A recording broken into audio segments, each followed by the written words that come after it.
이슈의 핵심에 가장 가까이 그리고 쉽게 다가갑니다. 오후에 뉴스 세포를 깨우는 시간, 뉴스 오후 시작합니다. 이재명 민주당 대표가 무능폭력 정권을 향해 국민 항쟁을 시작하겠다면서 무기한 단식에 들어갔습니다. 국민의힘은 뜬금포 단식, 민생 발목 잡기라고 비판했습니다. 서울과 부산 지하철을 오가며 40명이 넘는 여성을 불법 촬영한 남성이 구속됐습니다. 치마만 보면 충동이 일었다는데 황당합니다. 자, 먼저 오늘도 쇼츠 트랙부터 달리겠습니다.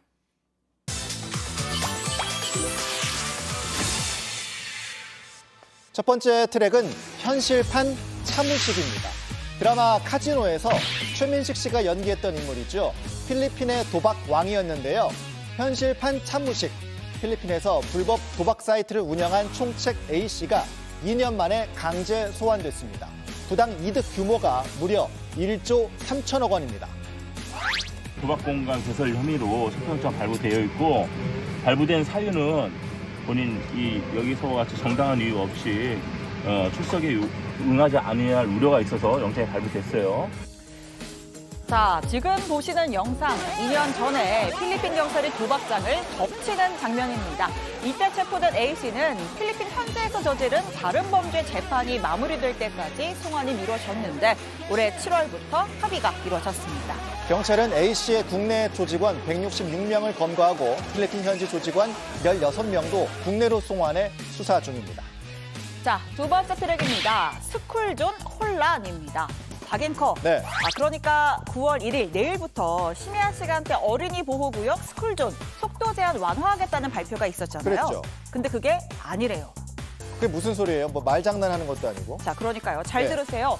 경찰청 설명입니다. 스쿨존 시간제 속도 제한은 이미 시범 운영 중인 전국 8개소에서 우선 운영되며 이후 지역 실정에 맞춰 확대할 예정이다. 그러니까 당장은 달라지는 게 아무것도 없다는 거죠. 아니, 그러면 다시 정리하면 심야 시간대에 스쿨존 속도 제한이 완화된 줄 알고 시속 30km를 넘기면 기존에 하던 대로 단속이 되는 거네요. 그렇습니다. 혼동하시면 안 됩니다. 예. 앞서 경찰이 제대로 준비도 없이 졸속 발표 내놓은 것 아니냐는 비판이 나오고 있습니다. 세 번째 트랙 달리겠습니다. 주민들은 굶는데 북한이 어젯밤 동해상으로 또다시 탄도미사일을 발사했습니다. 또 한미연합연습에 대응하기 위한 전군 지휘훈련에 돌입했습니다. 미사일 쏘느라 주민들은 굶고 있는데 말이죠. 자, 북한 당국 이런 비판 신경 쓰기나 하는 걸까요? 자, 조선중앙TV가 보도한 해군절 경축연회 영상인데 자세히 보면 뭐 이상한 거 안 보이세요? 있네요. 모자이크. 그렇습니다. 예. 연회장 음식에 모자이크 쳐놨습니다. 이 돼지 다리 하몽으로 보이는데요. 북한 주민들에게 보여주기가 좀 민망했던 걸까요? 또 다른 장면을 하나 더 보시죠. 해군 관계자들과 배구 경기를 관람하는 김정은과 딸 김주애. 자세히 보시면 둘의 의자만 다릅니다. 이 바람이 통하게 돼 있잖아요. 이유는 시원하라고인 걸로 보입니다. 김정은과 김주애 뒤에만 선풍기가 잔뜩 몰려있는 그런 모습이에요. 네. 자, 오늘의 마지막 트랙, 공룡이 나타났다입니다. 저는 진짜 공룡인 줄 알고 깜짝 놀랐습니다. 자, 호주 퀸즐랜드에서 찍힌 영상인데요. 5m에 달하는 얼룩뱀이 가정집 지붕에서 나와 정원의 나무 뒤로 이동하고 있는 영상. 스르륵 스르륵 움직이잖아요. 정말 목이 긴 공룡 같기도 한데 자, 이걸 주민들이 무섭지도 않은지 태연하게 웃으면서 지켜보는 것도 신기합니다. 자, 이번에는 미국입니다. 미시시피에서 길이 4.3m, 무게 364kg 악어가 잡혔습니다. 이 악어야말로 정말 공룡 같지 않습니까? 그러게요. 사냥꾼 4명이 달려들었는데도 악어를 잡아서 배 위로 올리는 데만 7시간이 걸렸다고 합니다. 미시시피 강에서는 악어 개체수를 줄이기 위해서 지난 2005년부터 악어 사냥이 특정 날짜에 허용됩니다. 자, 오늘 쇼츠트랙 여기까지 달려봤고요. 오늘도 풍성하게 또 열심히 준비했습니다. 채널 고정, 이제 이동하겠습니다.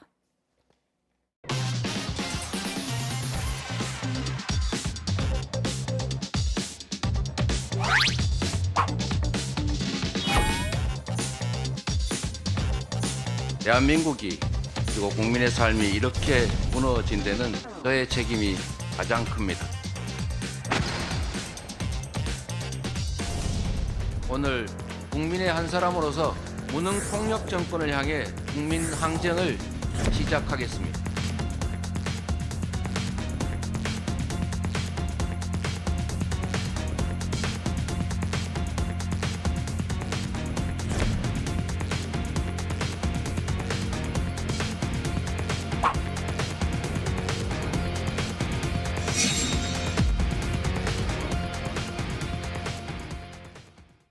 네, 기술룸에서 이어가겠습니다. 오늘은 거침없는 비평, 두려움이 없는 두 분과 함께 하겠습니다. 정당 바로세우기 대표 신은규 변호사, 김민아 시사평론가 두 분과 함께합니다. 어서 오십시오. 네, 안녕하세요. 거침없는 비평과 두려움이 없는 어느 게 더 마음에 드세요? 둘 다 뭐 100%는 아닙니다만 네. 둘 다 마음에 듭니다. 네, 저는 두려움이 없다는 점이 크게 마음에 드네요. 뭘 붙여주셔도 다 좋습니다. 알겠습니다. 네. 제가 또 다음 멘트는 다음에 나오실 때 생각을 해볼게요. 자, 오늘은 정치권의 시선이 이재명 민주당 대표에 쏠려 있습니다. 당대표 취임 1주년 기자간담회에서 무기한 단식을 선언했습니다. 국회에요. 이재명 대표의 단식 투쟁 자리가 마련이 돼 있습니다. 국회에 출입하는 취재기자랑 영상통화로 잠깐 지금 분위기부터 보고 오겠습니다. 자, 김지성 기자가 연결이 돼 있습니다. 김지성 기자, 이재명 대표 지금 단식을 하고 있는 그런 상황인 거죠? 네, 이재명 대표는 오늘 오후 1시부터 단식에 들어갔습니다. 지금 제 뒤를 보시면요. 이렇게 국회 앞에 천막이 설치가 돼 있고 이재명 대표가 동료 의원들과 얘기를 나누고 있습니다. 김상희 의원과 전혜숙 의원입니다. 이재명 대표는 이 기자간담회에서 단식 계획을 밝히면서 윤석열 정부에 3가지를 요구했습니다. 읽어드리면요. 민주주의 훼손에 대한 사죄, 그리고 핵오염수 투기 반대 입장 표명과 국제해양법 재판소 제소, 그리고 전면적 국정 쇄신과 개각입니다. 네, 1시부터 단식이 시작이 됐고 단식 선언을 언제 결심을 했다고 해요? 네, 이재명 대표는 어제 오후에 이 민주당 지도부 의원들에게 무기한 단식에 들어가겠다는 결심을 밝힌 걸로 알려졌습니다. 당 지도부가 어제 목포에서 후쿠시마 오염수 해양 투기 규탄 집회를 마친 뒤에 그 이후에 긴급 최고위원 회의를 가졌습니다.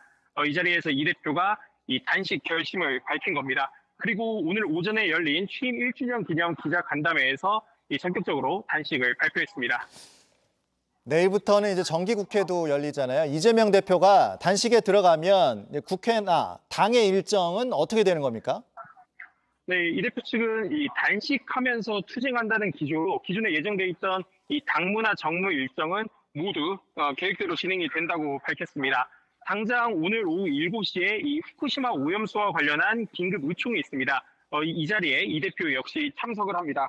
그리고 대북 송금 의혹과 관련해서 검찰 소환이 임박한 가운데 이 대표는 이에 대해서도 검찰 수사 역시 전혀 지장받지 않을 것이라고 설명했습니다. 지금까지 국회에서 JTBC 김지성입니다. 네, 뉴스 오후에 이제 트레이드 마크죠. 영상통화 해보고 왔습니다. 김지성 기자 잘 들었고요.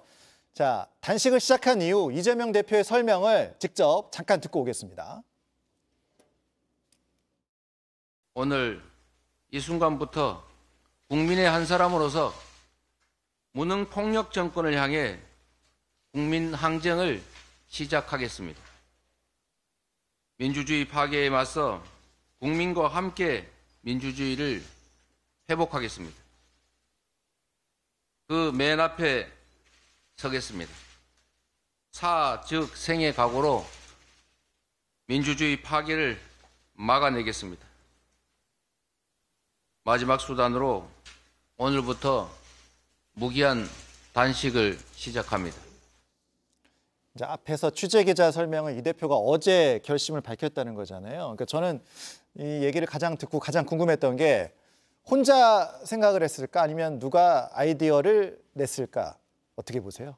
우선은 뭐 본인의 결단이 가장 크다라고 봐야 될 거는 같은데요. 예. 저는 이재명 대표가 취임 1주년이 돼서 사실은 국민들께 어떤 메시지를 내야 되느냐 고민이 깊었다고 보는데 예. 결국에는 민주주의가 무너지고 민주주의가 파괴되기 때문에 무기한 단식으로 맞서겠다. 이게 하나의 이제 메시지거든요. 예. 그럼 저는 먼저 드는 생각이 지금 정치 사망 상태고 여야의 끝없는 이 정치 대립이 사망 상태. 정치 사망 상태라고 저는 규정을 하는데 예. 그 정치 사망에 대해서 윤석열 대통령이 가장 큰 책임이 있고요.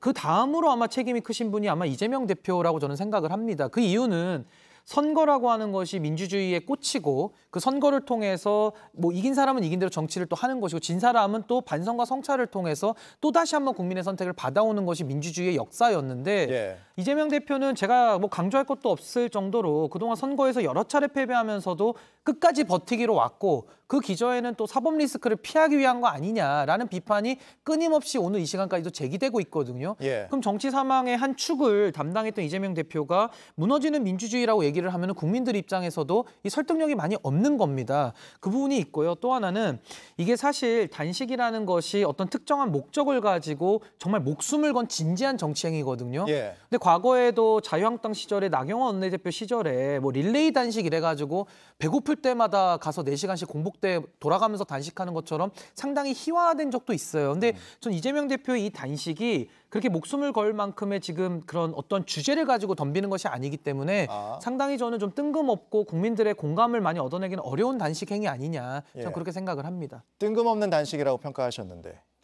뭐 뜬금없다라기보다는 전략적으로 이게 어떤 전략인가를 가늠하기가 좀 어려운 측면이 분명히 있습니다. 예. 그러니까 지금 말씀하신 것처럼 단식이라는 거는 누가 뭐 우리 단식을 하면 어떨까요? 이재명 대표가 밥을 안 먹었으면 좋겠습니다. 이렇게 얘기해서 할 수 있는 게 아니거든요. 본인이 결단해서 할 수밖에 없는 행위인데 그렇게 했을 때 사실 예를 들면 그 끝이 보여야 됩니다. 그래서 예를 들면 이 법안을 통과시켜 달라든지. 근데 지금 무기한이라고 하고 시작했잖아요. 그렇죠. 그 무기한이든 무엇이든 간에 이게 어떻게 끝나겠다라는 게 있어야죠. 예를 들면 무슨 법안을 통과시켜 달라든지 누구를 임명하지 말라든지 이렇게 해서는 안 된다든지 무슨 어떤 그런 이렇게 했는데 이렇게 요구했는데 그것이 받아들여지지 않으면 이러저러한 방식으로 끝나겠구나. 이게 예상이 돼야 거기에 맞춘 정치적 국면들이 이제 형성이 되는 거고 국민들도 반응을 할 텐데 지금 요구하는 게 이제 크게 3가지가 있지 않았습니까? 윤석열 대통령이 지금의 상황에 대해서 사과를 하고 국정 방향을 전환해야 되고 그다음에 국정을 쇄신하면서 개각을 해야 되고 마지막으로 후쿠시마 오염수 방류에 대해서 국제해양재판소에 제소를 하는 등의 그러한 조치를 취하라는 걸 요구로 내걸고 있는데 이게 받아들여지리라고 생각하는 국민은 단 한 사람도 없을 겁니다. 윤석열 대통령이 사과를 하겠습니까? 개각을 하겠습니까? 지금까지 과정을 국민들이 다 봤어요. 그리고 얼마 전에 윤석열 대통령도 전혀 그런 태도와는 맞지 않는 발언을 이미 했지 않았습니까?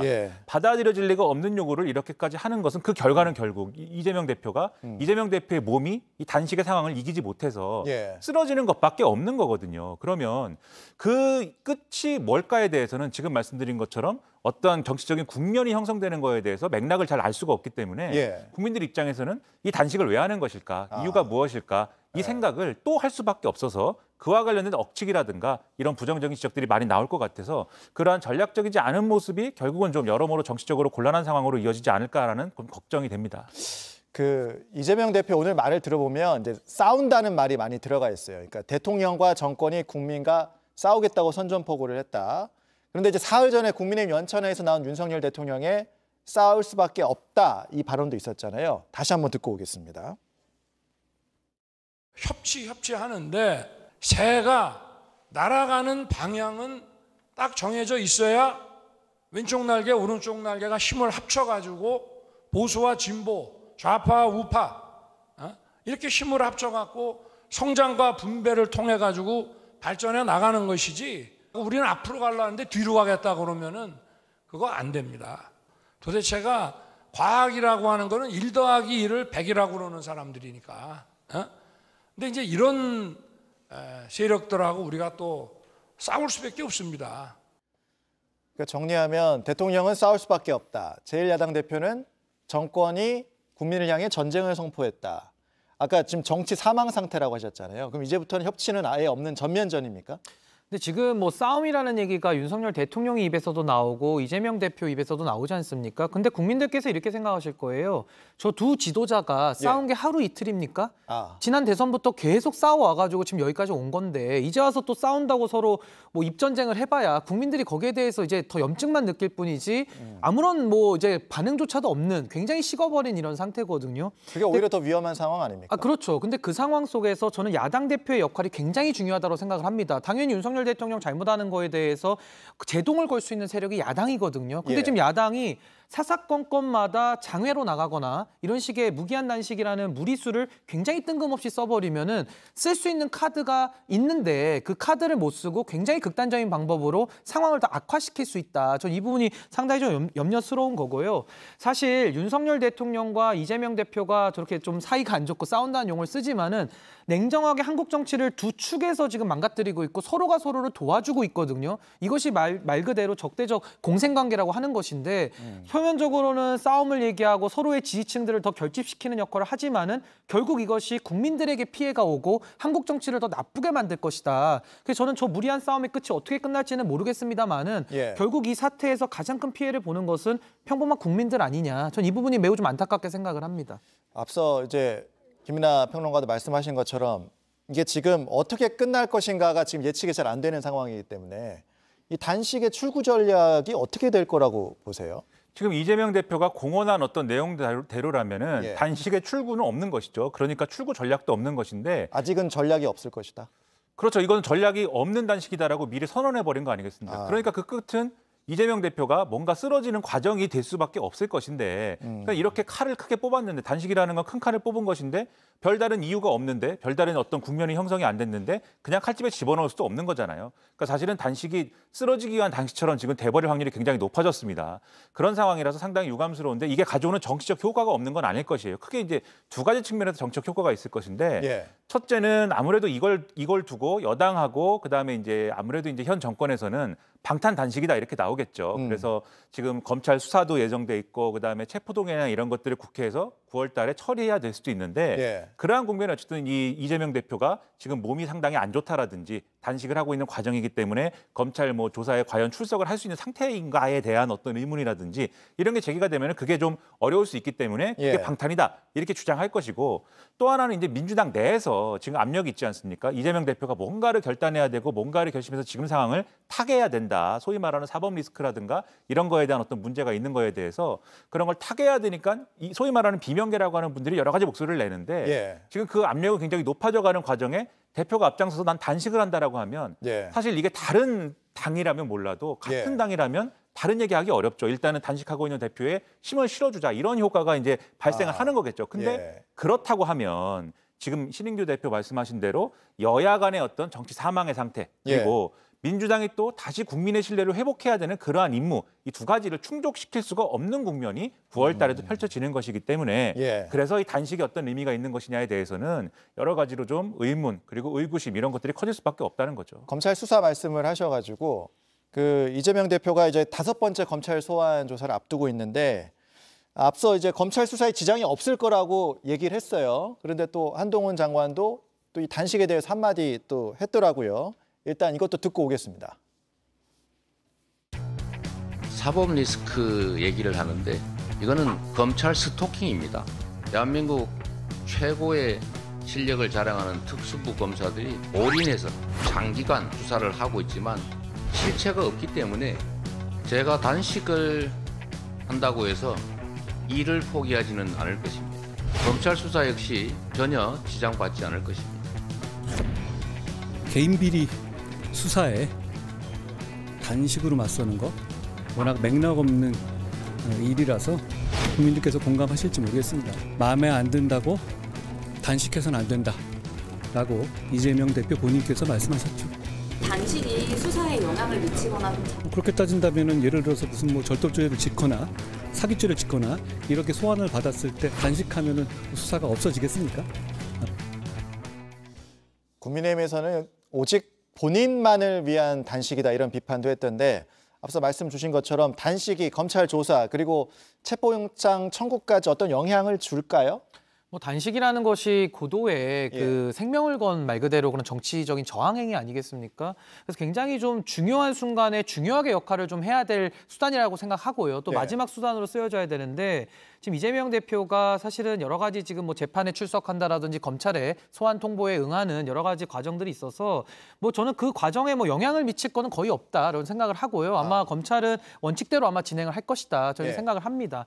다만 이제 이재명 대표가 이런 식으로 단식을 했는데도 아까 그 멘트에도 나왔지만은 뭐 검찰 수사 정당하게 할 것이다라고 하지만은 사실 단식을 하게 되면은 한 20일만 지나도 아마 이제 거동이 좀 힘들어질 거거든요. 그렇다면 본인의 의지는 있지만은 단식으로 인해서 결국에는 물리적인 행동을 할 수가 없는 이런 지경이 될 거기 때문에 이재명 대표의 말과 다르게 결국 현실적으로 소환 통보가 와도 또 소환에 응할 수도 없을 것이고요. 아마 그런 사실적인 영향은 뭐 불가피하지 않는가 그렇게 봅니다. 그 점에서 한마디 말씀드리면은 소환에 응하지 않는다고 수사나 뭐 이 사법 절차가 무리하게 계속 뭐 늘어질 수는 없는 것이지 않습니까? 그래서 아마 검찰에서는 9월 4일 날 뭐 수사를 받아야 된다고 통보를 했다고는 하지만 응할지는 아직 모르는 것이고 이재명 대표가 4일 날 간다고 얘기한 적은 아직 없는 거니까. 근데 그렇게 계속해서 협의가 안 되면은 결국은 이 원래대로라고 하면은 검찰이 이 신병 확보를 이제 해야 되는 상황이 오는 거잖아요. 아니면 그냥 뭐 조사 없이 이제 기소를 하는 방법도 있을 것이고. 그런데 어쨌든 체포동의안을 보내기를 할 거 아닙니까? 예. 어떤 시점에서든. 예. 결국은 그러면 그게 아마 이재명 대표가 상당히 좀 이 뭐 신체적으로는 어려운 상황에서 체포동의안 처리를 해야 되는 국면이 올 수가 있어요. 그래서 수사가 문제가 아니라 사실은 이 정치가 문제다. 체포동의안을 처리해야 되는 상황이 이재명 대표가 어떤 상황이냐. 요것을 연상해 보면 예. 결국은 제가 볼 때 이재명 대표의 이 승부수는 지금 검찰 수사와 관련된 것이라기보다는 예. 검찰 수사와 이어지는 정치적 국면에 대한 그러한 출구 전략이 이 나름대로는 염두에 있는 것이 아닐까 이런 정도의 생각은 해볼 수가 있다고 봅니다. 알겠습니다. 일단 이재명 대표가 오후 1시부터 단식을 시작한 상황. 일단 넘어가죠. 오후 한 컷으로 넘어가겠습니다. 오늘의 사진을 보겠습니다. 오늘의 사진은 홍준표 시장과 이준석 전 대표입니다. 이준석 전 대표 또 한마디 했더라고요. 오늘은 이념보다 치킨 뭐 이렇게 얘기도 했는데 둘이 이제 눈 마주침이 좀 다정하게 보이는 것 같기도 하고 두 분 다 지금 징계 중이어서 동병상련의 짠인가요? 두 분 이 사진 어떻게 보셨어요? 뭐 우선은 사실 이제 대구에서 그 치킨과 관련된 그런 축제를 하는 것 같아서요. 아마 예. 대구시의 행사에 아마 이준석 대표가 참여를 한 걸로 보여지고요. 지금 보수정당 내부적으로 좀 고민을 한다면은 사실 윤석열 대통령이 당을 장악하지 않았습니까? 그래서 예. 그 안에서 다른 정치인들의 공간이 많이 지금 열리지 않고 있는 상황입니다. 그런 상황 속에서 뭐 홍준표 시장도 지금 징계 중이기는 합니다만은 예. 상당히 지금 총선을 앞두고서 당내 영향력을 발휘하고 싶을 것이고요. 또 이준석 대표도 뭐 징계 과정 중에 있지만은 결국에는 총선을 앞두고 당의 공천과 관련해서도 여러 가지 지금 복잡한 관계들이 있기 때문에 그 과정 속에서 윤석열 대통령의 독주 또 그와 대비되는 또 홍준표 시장과 이준석 대표의 저런 만남과 회동의 모습을 통해서 나름대로 정치는 살아있다라는 그런 메시지를 윤석열 대통령과 당을 장악한 세력들에게 보내는 거 아니냐 저 그런 생각이 들었습니다. 저 둘이 어떤 메시지를 보내고 있는 것이다 이렇게 해석을 하셨고 김이나 평론가께는 이 질문 드릴게요. 다음 사진 좀 보여주세요. 오늘 김기현 국민의힘 대표가 순천에 가서 천하람 그 순천 당협위원장하고 오찬도하고 함께 이렇게 거닐었어요. 근데 이제 천하람 위원장이 이준석계잖아요. 이렇게 본다면 이준석 전 대표 입장에서는 이제 서울 노원 총선 출마를 준비하고 있는데 어떤 그린라이트가 좀 켜졌다 이렇게도 볼 수 있습니까? 근데 저러한 모습을 통해서 그린라이트가 켜지려면은 예. 김기현 대표가 정말 명실상부한 여당의 대표로서 공천과 관련된 권한이라든가 이런 것들을 전적으로 행사를 할 수가 있어야죠. 최소한 그럴 수 있어야 되는데 지난번 전당대회를 이른바 윤심 전당대회로 치렀다 이렇게들 다들 평가했고 그 결과가 김기현 대표 아닙니까? 예. 그러면 저걸 그린라이트로 보기에는 좀 어렵고 오히려 저 자리에서 천하람 위원장이 이 지난번에 잼버리 파행 사태와 관련돼서 이거를 다 전북의 어떤 책임으로 돌린다든가 이런 것들이 부당하다라고 주장을 한 거잖아요. 그런데 대통령실의 그동안의 어떤 설명이나 이런 것들은 전북의 책임이 상당하다는 거 아니었습니까? 오히려 이런 데서 보면은 저런 광경을 대통령이 볼 때 과연 흡족한 광경이었을까? 또 앞서 이제 이념보다 치킨이다라는 그 사진. 저는 이념보다는 치킨이 좋습니다. 확실히. 그런데 그 광경을 본 대통령은 마음에 들었을까? 왜냐하면 어쨌든 변화구를 날린 거잖아요. 이준석 대표 입장에서는. 그렇죠. 대통령은 무엇보다도 이념이 중요하고 지금 여당은 이념을 기본으로 해서 가야 된다고 했는데 이념보다 치킨이라고 하면서 저 사실은 홍준표 시장도 이준석 대표를 약간 거리를 두려고 하는 그런 상황 속에 있었는데 징계 국면이 되면서 둘이 다시 치킨을 매개로 해서 이념을 적대하게 된 거잖아요. 이런 모습 보면 윤석열 대통령 과연 속이 괜찮을까 그런 점을 종합을 해보면 그린라이트라기보다는 뭔가의 어떤 전선이 명확해지는 느낌이 더 크다라고 생각이 됩니다. 김이나 평론가의 분석은 대통령의 의중이 중요하다. 그렇습니다. 알겠습니다. 자, 거침없는 비평 두 분과 함께 했습니다. 고맙습니다. 감사합니다.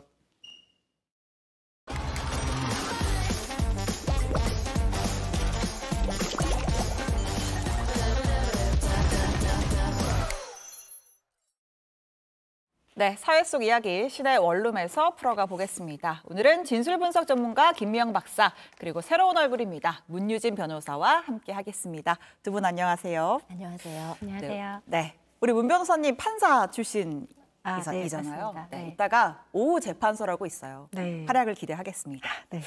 자, 첫 번째 이야기입니다. 제목은 치마만 보면 제목부터 썩 즐거운 사건은 아닌 것 같아요. 자, 영상을 보면서 이야기 이어가겠습니다. 지하철 에스컬레이터를 타고 올라가는 여성, 아무도 없는데 굳이 이 여성 뒤로 한 남성이 바짝 따라 붙었고요. 뭐 주위를 두리번 하고 뭐 손을 앞뒤로 흔들면서 좀 수상한 행동을 하죠. 이 여성분이 촉이 쎄한 겁니다. 그래서 뒤를 돌아보니까 황급히 손을 감추는 모습이 CCTV에 그대로 포착이 됐습니다. 그러니까 이제 여성의 신체를 불법으로 몰래 촬영을 했던 거죠. 자, 변호사님 이 사람 잡았습니까?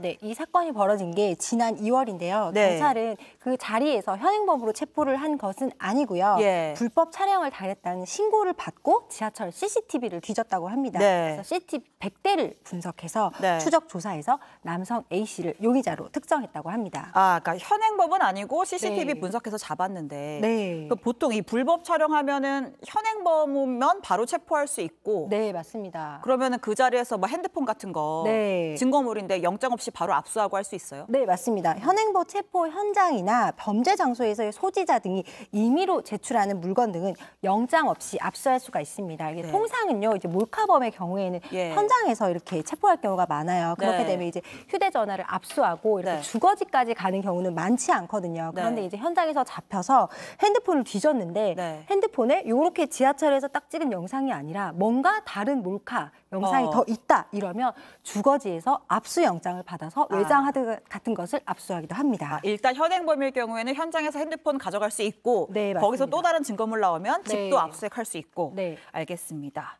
자, 이 불법 촬영 피해 뭐 사실 뭐 많은 분들이 경험이 있고 근데 막상 당하면 네. 굉장히 당황을 하게 되는데 어떻게 그렇죠. 대응을 해야 돼요? 네. 예, 경찰청 홈페이지나 아니면 이런 성범죄 이제 네. 수사대 같은데 홈페이지에 보면 대응 방법이 나와 있는데요. 네. 일단 촬영을 인식한 직후에 바로 112 신고를 해야 하고, 신고를 해야 하고. 네, 일단은 그 자리를 떠날 가능성도 있기 때문에 네. 그 가해자의 인상착의라던가 휴대폰 기종과 관련된 특정할 수 있는 정보들을 좀 기억해 둘 필요가 있습니다. 예. 가장 좋은 건 현행범으로 체포하는 부분이기 때문에 네. 주변에 이제 사람들에게 도움을 요청해야 되는데 그렇죠. 도움을 요청할 때에도 막연하게 도와주세요가 아니라 특정 사람을 지목해서 네. 어떤 도움을 요청하는 걸 좀 구체적으로 하면 네. 도움받을 확률이 더 높아집니다. 신고를 하고 도움을 요청하고 네네. 근데 사실 그 자리에서는 좀 당황스럽기도 하고 네. 좀 본인의 잘못이 아닌데도 피해자임에도 불구하고 약간 수치스럽다거나 이런 수치심 때문에 바로 이렇게 신고를 못하는 피해자들도 적지 않잖아요. 대체로 수치심이랑 당혹스러움 때문에 즉각적으로 대응하기가 좀 어려운 경우들이 많은데요. 네. 그래서 사실 이런 지하철 성범죄 사건의 경우에는 지하철 수사대가 있거든요. 예. 2인 1조로 움직이면서 지하철 내에서 거동 수상자들을 먼저 이제 탐지해서 예. 같이 이제 확인하는 절차들이 있어요. 그래서 네. 현행범으로 체포하는 이유가 많은 게 그런 경우에 피해자한테 확인하고 즉각적으로 현행범으로 체포하는 경우들이 많거든요. 그래서 이런 부분들을 보려면 사실은 거동수상, 아까 이제 영상에서도 보시는 것처럼 이제 다른 사람이 보통 안 하는 행동들이 그렇죠. 있잖아요. 그런 행동들을 하는 것들을 좀 CCTV로 확인을 한다던가 아니면 2인 1조로 움직이는 그런 수사대의 활동들이 있는데 아무래도 인력상의 한계 때문에 다 적발하기는 좀 어려운 점들이 있습니다. 네, 지하철 경찰 그리고 어제 우리 보니보니에서 봤던 지하철 보안관도 있어요. 꼭 신고를 해야 되고 네. 2차 피해를 막기 위해서도 또 신고를 해야 되는 거죠. 네, 맞아요. 사실 유포 피해라는 게요. 나의 영상물이 유포가 되면 이거는 10년 후에도 인터넷상에 떠돌아다닐 수 있잖아요. 그리고 그렇죠. 우리나라뿐만 아니라 전 세계적으로 모든 사람들이 볼 수 있기 때문에 이게 시공간을 넘어서 미래 세계적으로 그 피해 정도가 아주 막심하잖아요. 그렇기 예. 때문에 피해 보기도 쉽지 않아요. 온라인 장애사라고 하지만 그것을 다 삭제하기가 쉽지 않기 때문에 애초에 이게 발각이 됐을 때 빠르게 신고해서 더 이상의 유포를 막는 것이 최선이라고 하겠습니다. 네. 자, 이 범인 자택에서 외장하드랑 휴대전화까지 압수를 했거든요. 그런데 이 사람이 상습범이었다는 게 드러났습니다. 이 체포 당시 영상 보면서 이야기 듣겠습니다. 휴대폰 속에서 에스컬레이터 등 촬영한 거 기억나세요? 하나가 더 있네. 공기계 가져올 거예요, 저희. 네, 불법 촬영물이 담긴 외장하드 1개, 범행에 사용한 휴대전화 1대 압수를 했습니다. 그런데 그 안에 파일이 총 45개가 발견이 됐어요. 2018년부터 5년 동안 서울과 부산을 오가면서 지하철 에스컬레이터 공공장소에서 불법 촬영을 했고 2017년에는 당시에 이제 만났던 여자친구와의 성관계 장면을 동의 없이 3차례나 찍었다고 합니다. 같은 혐의로 2차례나 처벌을 받은 전과도 있다고 합니다. 자, 이쯤 되면은 범죄 중독 아닌가 싶습니다. 네.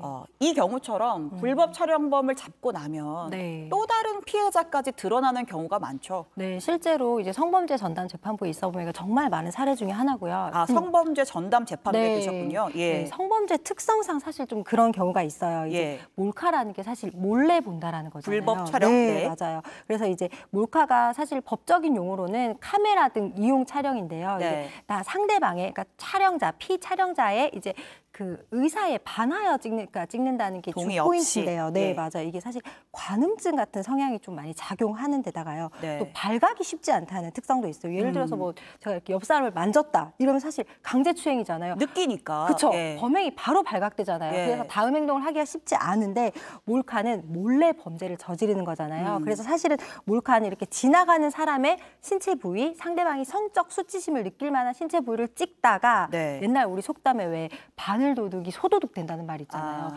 점점 대담해져서 음. 화장실 같은 데 몰래 들어가서 찍는다던가 이렇게 사실 더 큰 범죄로 대담해지는 이런 특성이 있는 것 같습니다. 이 불법 촬영의 경우에는 재범률이 네. 75%래요. 네, 맞습니다. 4명 중에 3명은 재범을 저지른다는 네, 건데 맞아요. 이게 왜 그렇습니까? 형량이 낮아서 그렇습니까? 사실은 이런 부분이 조금은 있습니다. 왜냐하면 처벌이 그렇게 무겁지 않고요. 사실 한두 번 걸렸을 때는 벌금이나 집행유예가 나오는 경우가 많아요. 예. 그리고 이 몰래 이 뭔가를 찍고 몰래 뭔가를 한다는 건 제가 약간 관음증적인 약간 이런 사람의 성적 네. 취향이 담겨 있거든요. 이거는 사실 약간 재범이나 상습으로 나아갈 확률이 굉장히 높고 이 처벌도 약하고 잘 발각되지도 않고 이 3가지 요소가 복합적으로 작용을 해서 이게 재범률이 굉장히 높은 것 같습니다. 알겠습니다. 자, 이번에 잡힌 범인이 이렇게 얘기를 했대요. 치마 입은 여성을 보면 속을 촬영하고 싶은 충동이 생긴다. 네. 당연히 구속이 됐고요. 어떤 사고방식을 가졌길래 이렇게 생각을 할 수 있는지 사실 우리는 이런 생각을 하는 사람의 속이 궁금합니다. 네. 일단 몰카범들이 가장 많이 하는 변명 중에 하나가 네. 호기심으로 한다라고 예. 하는데 실제로 이 사건도 마찬가지지만 단 1회 거치지 않고 계속 수회 거쳐서 이런 행위들을 지속적으로 하거든요. 네. 그래서 그럴 때 이제 또 다른 이 사람들이 간음증적인 어떤 이상 성욕이 저변에 깔려 있다라고 볼 수 있는데 네.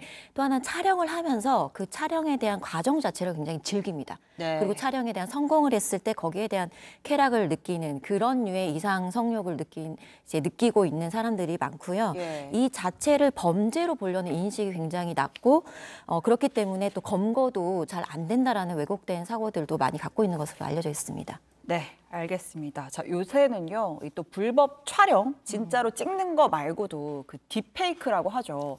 합성으로 인한 성범죄도 늘어나고 있습니다. 자, 이번에도 영상을 보면서 이야기 이어가겠습니다.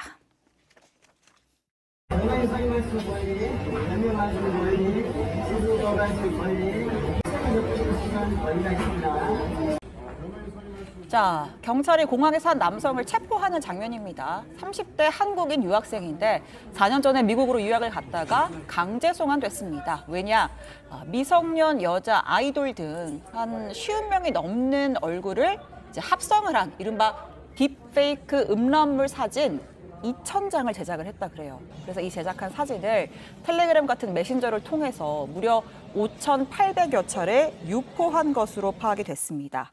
자, 유학생이었고 미국에 있었는데 안 들어오겠다고 버텼다가 미국 법원에 의해서 강제 추방이 됐다고 합니다. 그러니까 우리나라랑 미국이랑 수사 공조를 한 건데 김 박사님이 어저께 이 미국 수사 당국인 관계자를 또 만나고 오셨다고. 어떻게 공조가 잘 된 겁니까? 이제 이렇게 경찰이 이 사건 담당인은 아닌데요. 네네. 지금 이제 공조 수사가 잘 이루어졌다라고 말하는 부분이 예. 이 유학생이 사실은 채팅방을 운영했는데 네. 계정이 미국 계정이다 보니까 예. 한국 내 수사라는 게 어려움이 있잖아요. 네. 그래서 이제 진행했던 게 여권을 무효하고 인터폴에 적색 수배 이제를 내리고 미국에 이제 공조 수사 요청을 한 겁니다. 우리가 예. 쉽게 뭐 FBI나 이런 것들은 뭐 널리 알려져 있는 부분인데요. 이 공조수사 요청을 한 곳이 미국 국토안보수사국이라는 이제 서울 지부가 우리나라도 있거든요. 예, 예. 그래서 이분들이 이제 미국의 이제 전산망을 이제 접속할 수 있는 권한이 있기 때문에 이 사람이 이제 거주하고 있는 곳이나 이런 것들도 잘 확인할 수 있는 사안이었던 걸로 보여집니다. 그래서 이 사안인지는 좀 명확하진 않지만 이렇게 이제 공조수사가 이루어지는 부서에 이런 부서에서 일을 하면 거기에서 이제 빠르게 대처해서 여기 체포를 할 수 있도록 공조수사가 잘 이루어졌다라고 하는 거고요. 말씀하신 것처럼 송환을 거부했는데 미국에서는 이제 강제 추방을 해서 이제 공항에 송환이 된 상황입니다. 잡혔군요. 예, 잡혀서 다행입니다. 자, 이 남성이 왜 이런 걸 만들었냐고 하니까 자기 만족을 위해서 제작을 했다고 진술을 했습니다. 그러니까 돈벌이 수단으로는 쓰지 않았다라고 하면서 무료로 유포를 했다 그래요. 근데 오히려 어떻게 생각하면 돈벌이가 아닌 무료로 이거를 유포했다는 게 더 무서울 수도 있는 거잖아요. 이 딥페이크 이런 범죄 가해자들의 특성을 보면 많은 경우에는 경제적 이익을 목적으로 해서 역할을 분담해서 그런 범법 행위를 하는데요. 이 사람의 경우와 같이 이렇게 금전적인 것이 목적이 아닌 경우에는 이제 피해자에 대한 어떤 성적 비하나 모욕 등을 통해서 악의적으로 어떤 쾌감을 느끼는 그런 성적인 욕구를 충족한다던가 아니면 재미를 위해서 이런 과정을 행하는 경우들이 있거든요. 이 경우에는 그래서 경제적인 이득이 아니라 이런 재미나 성적인 욕구 충족 그게 더 무서운 거죠. 재미를 위해서 타인의 사진과 합성하는 거를 유포를 한다는 게 음란물을. 그렇기 때문에 범죄라는 인식이 굉장히 떨어지는 부분들이 있고요. 특히 이제 딥페이크 이런 불법 영상이 이제 공급자와 수요자 간의 커뮤니케이션 역할을 하거든요. 그래서 이 사람의 경우에도 국내에서 이런 딥페이크 기술을 접했다가 이제 해외에 가서 이런 범행을 저지른 케이스이기 때문에 실제로 구매자가 다시 판매자가 되기도 하고 이렇게 또 이루어지기도 합니다. 그리고 사실 뭐 초반에는 무료로 이제 유포를 하면서 어떤 네트워크를 형성을 했다가 나중에 또 이제 이걸 또 돈벌이로 활용할 수도 있는 것이고요. 자. 요새 이 딥페이크 사이트 같은 것도 있고 합성 사이트 같은 게 있다 보니까 막 SNS 보면은 막 장난으로 내가 이런 거 뭐 합성해 준다 이런 글들도 많이 올라오는데 이거 유포하지 않아도 그러니까 이런 거 합성만 해도 범죄가 될 수 있습니까? 사실 이제 딥페이크라는 것 자체가요. 딥러닝과 페이크, 가짜의 합성어인데요. 이제 성폭력 처벌법 14조의 2에 의하면 반포 등을 할 목적으로 사람이 이제 얼굴, 신체 등을 이제 합성한 거, 대상자 의사에 반해서 합성한 거를 허위 영상물이라고 합니다. 근데 아까 몰카 같은 경우에는요, 유포 목적 없이 남의 신체잖아요. 이건 실물이에요. 남의 엉덩이라든지 남의 다리라든지 이런 거는 유포 목적 없이 찍기만 해도 사실 처벌이 되는데요. 이 허위 영상물 같은 거는 사실 누가 봐도 그 사람의 신체가 아니라 다른 신체에다가 그 사람 얼굴을 붙였다던가 허위 영상물을 사실 알 수 있잖아요. 그래서 우리 사실 성폭력 처벌법에 의하면 딥페이크는 반포를 목적으로, 그러니까 누군가에게 제공을 하는 것은 특정인에게 주는 것이고요. 반포를 하는 것은 다수인에게 주는 것인데요. 이렇게 반포 등이라고 해요. 반포 등을 할 목적으로 편집했을 때만 처벌받는다는 게 사실 조금 다르기는 합니다. 그래서 반포 목적 없이 사실 허위 영상물 제작만 했다. 이런 경우에는 사실 이 성폭력 처벌법상으로는 처벌받지 않는데요. 집에서 혼자 만들고 그것을 찢어서 버렸다. 이런 경우까지 이제 처벌하기는 좀 어렵지 않냐. 이런 입법자의 의사가 사실 담겨 있습니다. 그런데 허위 영상물이 만약 유포가 됐다면요. 이거는 사실 유포가 됐다는 점에 비추어서 자기 만족을 위해서 방 안에서 혼자 막 만들었다기보다는 이것을 누군가에게 특정인에게 제공하거나 친구들 단톡방에 뿌린다던가 또는 다수인에게 무료로 반포를 할 목적으로 사실 제작했다고 볼 가능성이 많잖아요. 이렇게 되면 사실은 성폭력 처벌법상으로 처벌을 받고요. 아까 얘기했듯이 만약에 돈을 받고 팔려고 했다면요. 이거는 영리를 목적으로 하는 거예요. 이런 경우는 아주 무겁게 처벌되는데요. 벌금형이 없습니다. 일반적으로 허위 영상물을 만들게 되면 5천만 원 이하의 벌금 또는 5년 이하의 징역인데요.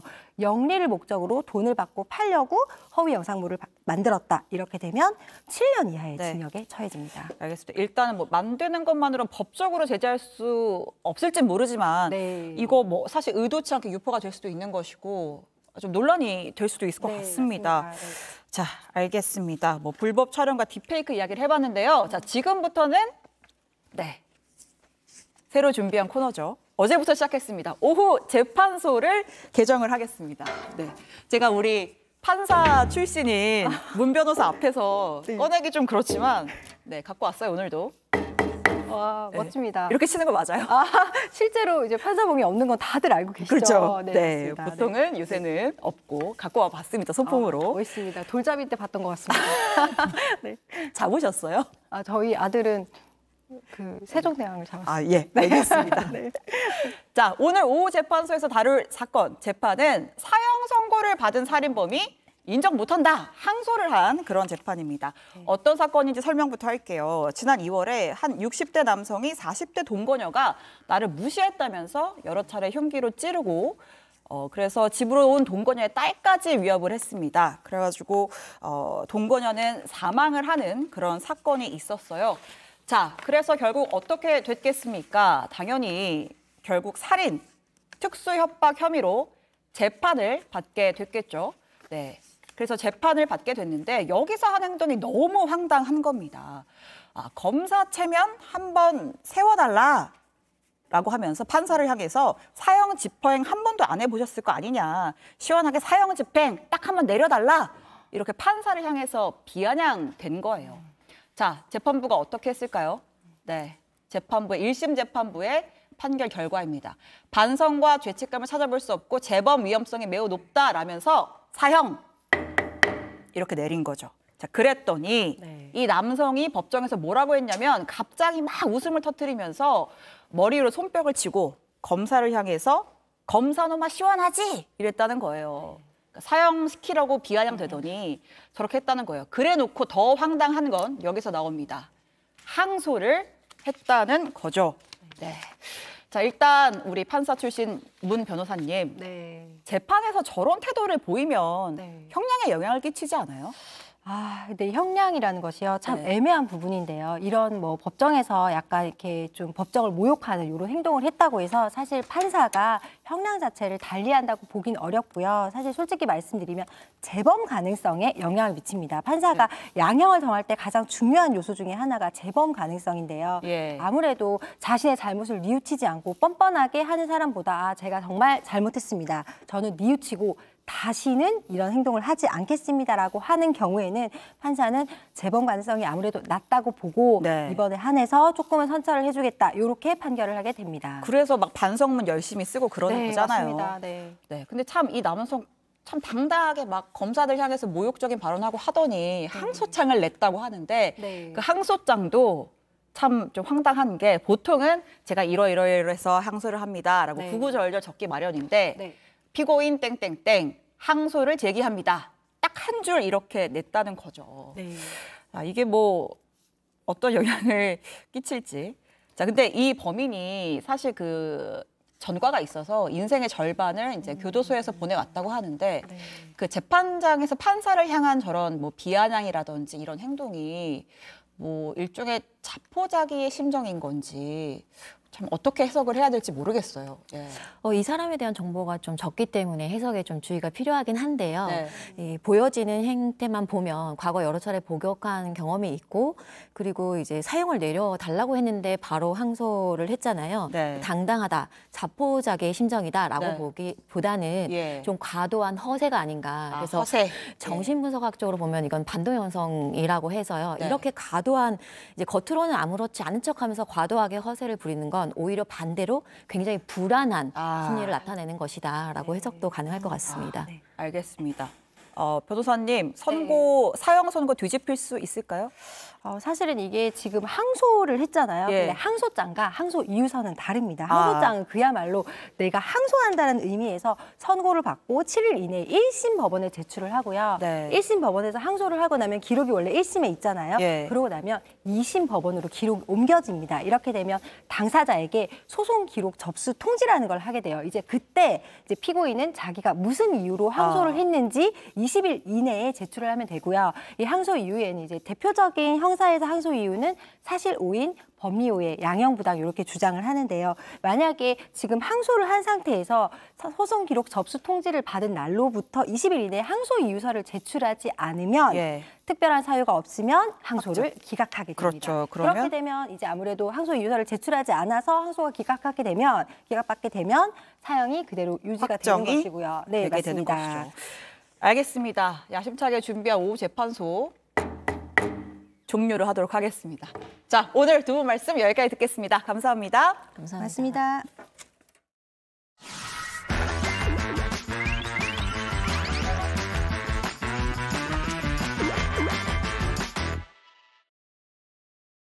가보니 들어보니 만나보니 해보니 그래서 보니 취재기자가 영혼을 담아서 만들고 있습니다.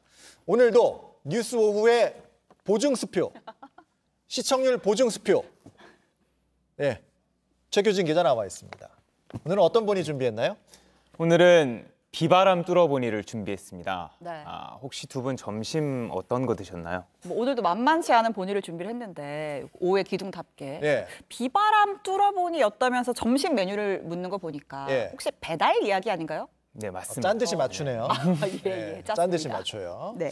저희가 이제 방송을 준비하면 이제 끼니를 못 챙겨 먹는 경우가 좀 있는데 오늘은 나가서 먹었는데 대부분 배달을 많이 시켜요, 저희도. 네, 맞습니다. 특히 요새 날씨가 안 좋아서 배달 수요가 많이 늘어나고 있죠. 또 요새는 가을 장마라고 해서 내일 남부지방에 최대 150에서 200mm 정도의 강한 비가 내릴 것으로 예보가 되기도 했고요. 우리나라가 이제 태풍 감시 구역에 있어서 태풍이 3개나 발생했다는 소식도 있습니다. 여름의 기록적인 폭염에 장마로 인한 폭우까지 이어지는 동안에도 이 어느 때나 일하는 배달 노동자들 직접 만나보고 왔습니다. 알겠습니다. 자, 비바람 뚫어보니. 신호에 걸리나?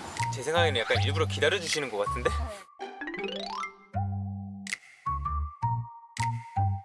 저는 지금 경기도 안산의 번화가에 나와 있습니다. 오늘 이곳의 날씨가 하루 종일 좋지 않았는데요. 지금 시간이 벌써 야식 배달이 한창 이루어질 시각입니다. 배달 노동자를 따라서 얼마나 많은 배달이 이루어지는지 알아보겠습니다.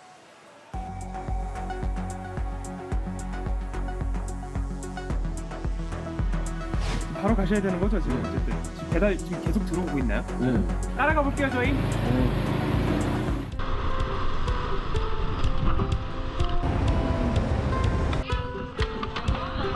이거 언제까지 갖다 줘야 되는 거예요? 30분 안에. 30분 안에? 네. 이것도 다 갖다 주셔야 된다고요? 먼저 갖다 줘야 돼. 왜 이렇게 많아요?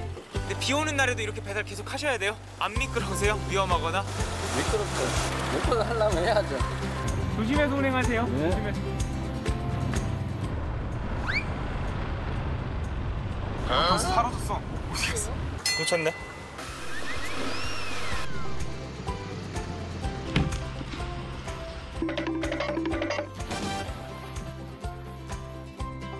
소스하고 위에 사진 나와요.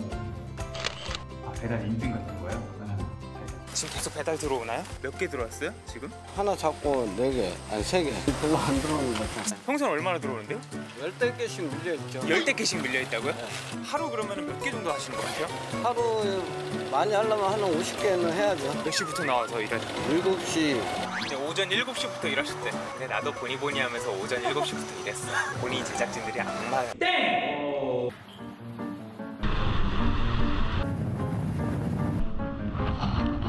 힘드세요? 매일 하다 보니까 안 힘들어요. 계속 하다 보니까. 처음에는 되게 힘들었는데. 근데 왜 이렇게 안 쉬고 원래 계속 하시는 거예요? 콜 들어올 때마다? 네, 그렇죠. 진짜 많이 오네. 이 시간대가 원래 좀 많은가 봐요. 배달하시는 분들이. 지금 많을 때죠. 이제 따라갈게요. 가자. 추격전하러 가자. 놓치면 안 돼. 이제 또 다른 거 픽업하러 가셨대요. 또 놓친 거야? 아, 또 놓쳤어. 빨리. 진짜 평소에 저 배달 많이 시켜 먹거든요. 배달료 사실 2,000원, 3,000원밖에 안 하는데 진짜 이게 쉽게 볼 일이 아닌 것 같습니다. 내가 배달하는 것도 아닌데 너무 힘들어. 잘 풀린 것 같아. 추격전하기도 힘들다 이제. 배달 노동자분들이 되게 바쁜 직업으로 사람들이 인식되는데 많이 바쁜가요, 실제로 평소에? 바쁠 때 엄청 바쁘죠. 막 밀릴 때는 100개 넘게씩 막 밀리죠, 콜이. 되게 요새 많이들 되게 시키시는데 픽업해서 한 20분, 30분 안에 갔는데 손님들은 이제 너무 늦게 온다고 이제 조금 늦어도 괜찮으니까 안전배달 그거는 좀 뭐. 또 배달 가셔야 되는 거예요? 그래서? 왜냐면 이제 퇴근해야죠. 이제 퇴근이요?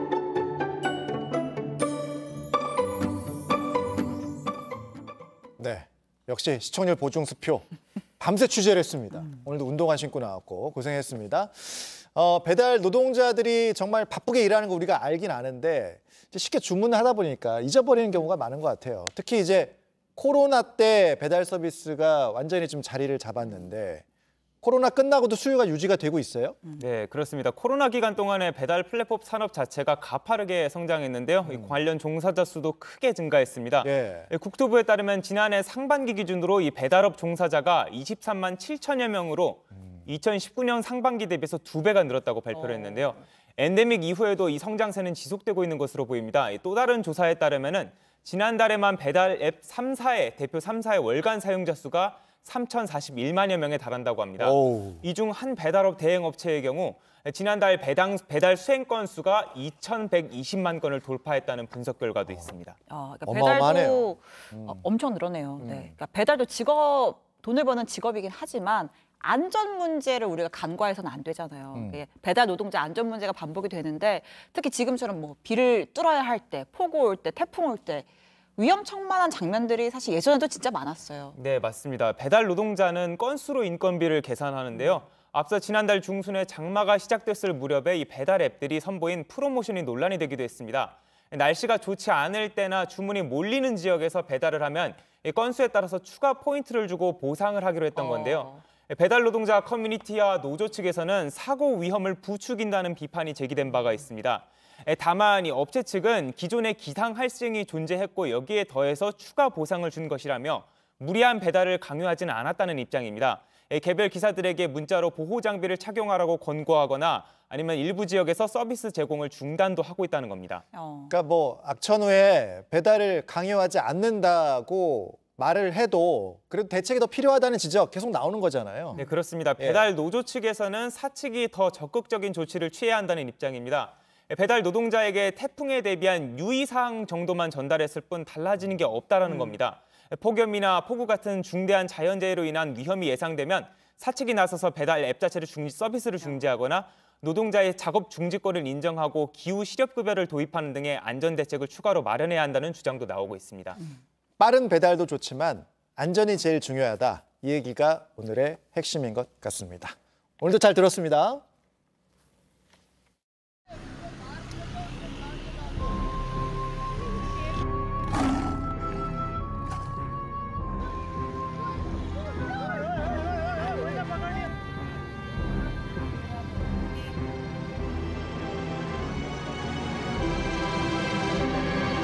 और उन्होंने इसको रेस्क्यू कर लिया और अल्हम्दुलिल्लाह बहिफाजत वो हमारे पास है अभी और किसी को खतरा नहीं है अभी इससे।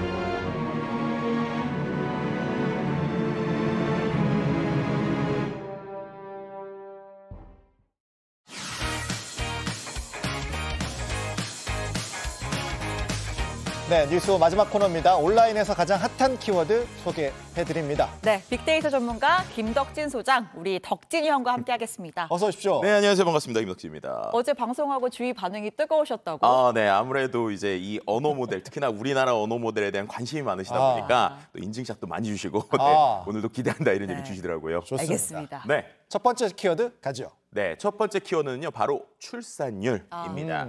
이 참 여러 가지로 고민되는 키워드죠. 실제 뭐 연관 키워드만 보더라도 인구, 문화, 여성, 저출산, 뭐 고령화 정책 같은 키워드들이 좀 많이 나오고 있는 상황입니다. 맞아요. 쉽게 풀리지 않은 문제 바로 저출산, 출산율인데 네. 이번에 또 떨어졌대요. 네, 맞습니다. 이제 이 출산율에 대해서 좀 고민을 하게 되는 게 이 두 분 우리나라의 작년에 합계 출산율 알고 계시나요? 아세요? 0.7대였잖아요. 네, 맞습니다. 이제 가임기 여성이 한 명이 이제 평생 낳을 것으로 기대되는 출생아 수가 합계 출산율인데 작년에 합계 출산율이 0.78명이었습니다. 근데 이번에 2분기 출산율이 나왔거든요. 0.7명까지 떨어졌습니다. 평생 0.7명을 낳는다는 거죠. 그렇죠. 사상 최저라고 볼 수 있을 것 같습니다. 이대로 가면 이제 올해 한 0.6대가 나올 수 있다 이런 전망 나오고 있는 거잖아요. 네, 맞습니다. 그럴 수밖에 없는 게요. 보통 연초보다 연말에 아이를 더 적게 낳는다고 해요. 그러니까 올해 전망치가 0.6명 정도 예측이 되고요. 0.7도 너무 충격 극적인 숫자인데 0.6이라면 이게 놀라운 숫자죠. 예. OECD 국가 중에서 합계 출산율이 0명대인 게 우리나라밖에 없습니다. 심각하네요. 네, 그러다 보니까 이 우리나라 이제 온라인에서 이 출산율과 관련된 이제 소위 짤이라고 그러죠. 짤방이 하나 돌고 있는데 이거 봤습니다. 네, 사진 한번 볼까요? 예. 네, 보시면 대한민국 완전히 망했네요. 이렇게 외치는 분이 있습니다. 저분이 이제 조앤 윌리엄스라고 미국 캘리포니아 법대 교수인데요. 예. 우리나라 출산율 듣고 이제 소위 멘붕이 온 겁니다. 왜냐하면 이 정도로 낮은 수치의 출산율은 거의 뭐 들어본 적이 없다. 대한민국 완전히 망했네요. 와 하면서 머리를 잡은 것인데요. 이게 참 충격적이었죠. 정말 우리 국민보다 더 놀란 것 같아요. 그러니까. 그러니까요. 저게 왜 그러냐면 저 정도면 거의 뭐 전쟁 수준에서도 저 정도가 나오지 않는다. 이런 얘기를 같이 한 건데요. 네. SNS에 이제 이른바 이제 이런 짤방으로 많이 퍼지게 됐고 트위터에서만 하루에 조회수 43만을 넘기기도 했습니다. 그러니까 웃픈 대한민국의 현실을 대변하는 건데 0.6까지 떨어진다는 얘기 들으면은 거의 저분 기절할 것 같아요. 쓰러지실 것 같은데. 그러니까요. 아무튼 누리꾼들 반응은 어떻습니까? 네, 아무래도 이제 반응은 좀 다양한 것 같습니다. 예. 이제 한쪽에서는 당연히 심각한 문제이다. 우리밖에 이제 심각성을 모른다라고도 하는데 두 번째인 거죠. 당신도 한국에 살면 이유를 알게 될 것이다. 씁쓸하네요. 나라도 지금이라면 안 갔겠다. 뭐 이런 이야기들, 여러 가지 이야기들이 나오고 있는 상황이라고 볼 수 있을 것 같습니다. 이거 해결하자고 하는데 잘 안 됩니다. AI 전문가니까 어떻게 해야 하는지 AI에게 한번 물어보셨죠? 네, 제가 AI 교수님께 한번 물어봤습니다. AI 교수님이 있어요? 네, 이게 어떻게 한 거냐면 챗GPT처럼 대답하는 인공지능한테 기본적으로 이 뉴스에 대한 내용을 주는 거예요. 그다음에 역할극을 시킵니다. 이제 너가 AI 교수라면 어떻게 대답할 거야? 라고 이제 시킨 거예요. 그랬더니 해결법에 대해서 AI 교수가 이렇게 한번 얘기를 보죠. 했습니다. 제가 이렇게 질문을 한 거예요. AI 교수님, 한국 저출산 어떻게 해결해야 될까요? 라고 얘기를 했더니 AI가 이렇게 얘기를 합니다. 출산율 0.6대 참담한 유머네요. 유머로 느끼고 있어요. 이게 실존하는 게 아니라고 생각하는 것 같아요. 그렇죠. 그럴 리가 없다. 네, 그러면서 육아 환경을 개선하고 복지를 강화해야 된다. 어린이 없는 나라라는 소리를 들으면 참 기분이 좋지 않을 것이다. 라고 하고 있는데 지금 이게 우리나라의 좀 씁쓸한 현실이라고 볼 수 있는 것이죠. 알겠습니다. 알겠습니다.